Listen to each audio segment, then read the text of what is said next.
Oke, halo, selamat siang buat teman-teman markup saham semuanya.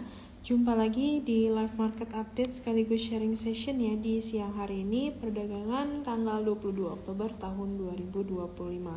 Nah, buat teman-teman semua yang baru bergabung, selamat bergabung ya. Di siang hari ini kita akan mereview pergerakan IHSG dan juga beberapa saham-saham yang menjadi perhatian market di perdagangan hari ini. Nah, teman-teman boleh ramaikan di kolom komentar, dan juga kita informasikan untuk Warkop Saham ini adalah suatu komunitas ya saham yang dimana ini kita juga terdapat grup informasi saham dan juga sentimen-sentimen terkait. Nah, buat teman-teman semua yang tertarik untuk klik untuk gabung di Warkop Saham, itu tinggal klik link yang ada di bio IG Warkop Saham, nanti akan diarahkan ke admin untuk kita bisa berdiskusi ya lebih lanjut terkait dengan analisis saham secara teknikal maupun secara fundamental. Oke, untuk IHSG ditutup melemah minus 0,36% ke level 8.208 ya teman-teman semuanya. Dan juga kalau kita lihat posisi sekarang itu IHSG lagi cenderungan untuk bergerak konsolidasi ya di area support sekitar 8.150 dan area resisten di level sekitar 8.260 ya teman-teman. Jadi memang IHSG kenaikan kemarin itu ada buat gap up nih. Jadi IHSG ada buat gap karena kemarin, dan ini potensi gapnya mungkin common ya. Jadi ada potensi untuk tutup gap itu di level 8.117 gitu. Nah, jadi mungkin saya proyeksikan atau tim Warkop Saham proyeksikan dengan adanya pengumuman BI Rate di hari ini itu di jam 14.30 waktu Indonesia Barat nanti, yang diproyeksikan akan turun 25 basis point, itu bisa jadi untuk sell on news ya teman-teman, karena kalau melihat dari saham-saham yang terdampak dari suku bunga yang sensitif dengan suku bunga itu sudah menguat di 2 hari kemarin gitu. Jadi ada potensi mungkin nanti akan sell on news dan koreksi untuk jangka pendek. Tetapi koreksinya teman-teman mungkin bisa pantau untuk buy on weakness ya, karena kalau kita lihat momentum di menjelang akhir tahun ini sudah cukup banyak ya. Yang pertama itu dari potensi untuk dividen interim di saham-saham big caps terutama di BCA dan juga BBRI. Terus yang kedua mulai tren penurunan suku bunga ya setelah hari ini dari BI Rate yang diumumkan nanti di akhir bulan akan ada pengumuman dari The Fed ya, yang diproyeksikan juga akan cut rate sekitar 25 basis point. Nah, yang ketiga itu mulai masuk ya inflow dana asing itu di hari kemarin yang paling besar memang masih di banking ya kemarin, sama ada di grup Adaro juga.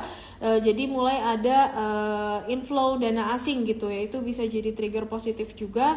Dan momentum earning session kuartal ketiga, jadi ini di akhir bulan ini biasanya mulai ada rilis laporan keuangan kuartal ketiga dari emiten-emiten gitu, itu bisa jadi katalis positif juga untuk IHSG ya, dan juga beberapa saham-saham lainnya. Jadi koreksi kalau nanti IHSG mungkin ada koreksi, dan beberapa saham big caps dan juga saham yang uptrend ada koreksi, teman-teman bisa watch untuk buy on weakness. Seperti itu kalau dari posisi IHSG. Nah, untuk sentimen hari ini ya teman-teman, kalau melihat dari pergerakan saham-saham gold itu kompak gap down nih teman-teman, seperti di Antam gap down ya teman-teman minus 3%.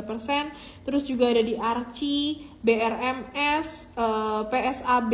Nah, itu hari ini kompak melemah ya, karena penutupan perdagangan di kemarin itu gold terkoreksi minus 5% ya. Memang untuk saat ini goldnya sudah mulai ada rebound sekitar plus 0,6%-an, tapi belum sampai 1%. Jadi bagaimana strategi untuk saham-saham gold ya teman-teman di hari ini, mungkin pada opening gap down gitu. Jadi untuk saham-saham gold yang paling signifikan pergerakannya itu di saham yang punya kontribusi revenue dari emas itu paling besar, itu di Archie sama di BRMS teman-teman.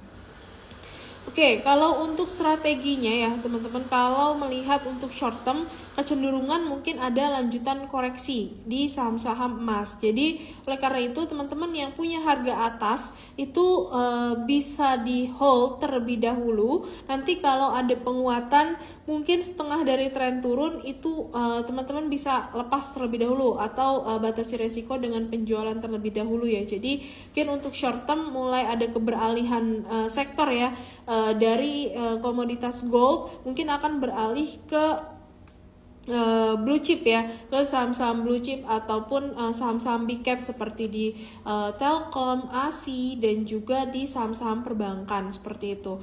Nah, jadi untuk level saat ini kalau teman-teman yang tadi sempat ada spec buy untuk average down itu level target penjualannya mungkin untuk tutup gap terlebih dahulu gitu. Jadi kalau memang teman-teman ada amunisi untuk cashnya di saham-saham gold itu bisa ada average down, tapi level penjualannya mungkin nggak akan tinggi, mungkin setengah dari tren turun atau hanya tutup gapnya saja ya, seperti di BRMS itu tutup gap di level 955,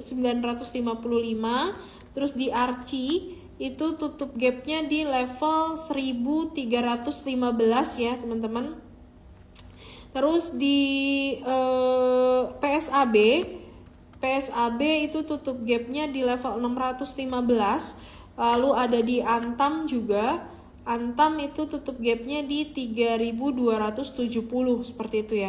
Cuma teman-teman mungkin bisa fokus average ya, atau fokus tambah posisi itu di saham gold yang secara akumulasinya masih bagus. Jadi saya temukan dua yang secara akumulasi masih bagus, itu ada di Antam teman-teman, ada di Antam dan juga di MDKA. Nah, mungkin dua saham ini yang teman-teman bisa mulai untuk cicil average down ya. Jadi setiap penurunannya bisa ambil posisi untuk turunin harga average. Nah, itu dua saham gold itu yang saya dari sisi akumulasi masih cukup menarik ya untuk di average down. Nah, itu untuk di saham-saham gold. Nah, yang kedua itu di saham-saham konglomerasi ya di hari ini itu seperti di Cuan, CDIA. Nah, ini mulai ada perlawanan sebenarnya. Cuan, Cedia, terus juga ada di PTRO. Nah, untuk saham-saham PP Group ini mulai ada sinyal untuk dia berbalik arah nih. Yang tadinya sempat melemah, hal ini sudah mulai ada sinyal untuk dia lanjutkan rebound gitu. Nah, jadi untuk saham-saham PP Group sudah bisa mulai cicil akumulasi kembali ya. Mungkin untuk setengah dari tren turunnya ini PTRO mungkin terdekat ke 7.500, lalu di Cuan terdekat masih di 2.500 ya teman-teman. Terus di CDIA itu target terdekat mungkin ke level 2000 ya, psikologis 2000 sampai dengan 2050, sama BRPT juga mungkin ke level 4000-nya gitu. Nah, jadi itu di saham-saham PP Group teman-teman bisa pantau untuk trading short term ya. Mungkin kenaikannya hanya setengah dari turun di kemarin seperti itu dari saham-saham konglomerasi. Nah, itu untuk update-nya. Dan juga teman-teman semua mungkin ini saya reminder ya, untuk pengumuman suku bunga BI rate itu akan diumumkan jam 2.30 atau setengah 3 ini. Jadi mungkin market cenderung untuk wait and see ya, sambil menunggu keputusan BI. Lalu dari segi IHSG mungkin mulai ada perlawanan juga nih dari level terendahnya tadi di 8154, saat ini di level sekitar 8.200, udah mulai di atas 8.200 lagi. Itu bisa teman-teman pantau ya. Nah, untuk teman-teman yang trading di saham-saham third-liner juga tetap perhatikan level pembatasan resikonya ya, atau level stop loss-nya. Oke, mungkin itu ya untuk update di siang hari ini. Oh iya, untuk saham pilihan dari Warkop Saham di sesi pertama ini, untuk di sesi kedua ini masih bisa pantau di saham AADI, teman-teman, Adaro Group ya. Nah, ini dari secara akumulasi masih bagus, dan trennya selalu terjaga di atas MA20 ya. Jadi AAD teman-teman masih bisa pantau. Terus juga ADMR, ini koreksinya on support masih menarik, dari sisi akumulasi masih bagus, teman-teman bisa buy on weakness. Dan untuk di Adaro itu juga sama, masih buy on weakness ya di atas MA20, dan targetnya sih untuk swing bisa ke 2100 nih untuk tutup gapnya yang di sini gitu. Jadi pilihan dari Warkop Saham untuk sesi kedua ini teman-teman bisa perhatikan saham-saham dari grup Adaro seperti itu. Oke, mungkin kita cukupkan dulu ya untuk live di siang hari ini karena sudah mulai juga market di sesi kedua. Semoga apa yang disampaikan bisa menambah insight teman-teman semua ya. Dan jangan lupa kalau mau join di grup Warkop Saham bisa klik link yang ada di bio IG kita. Oke, selamat siang semuanya, sampai jumpa.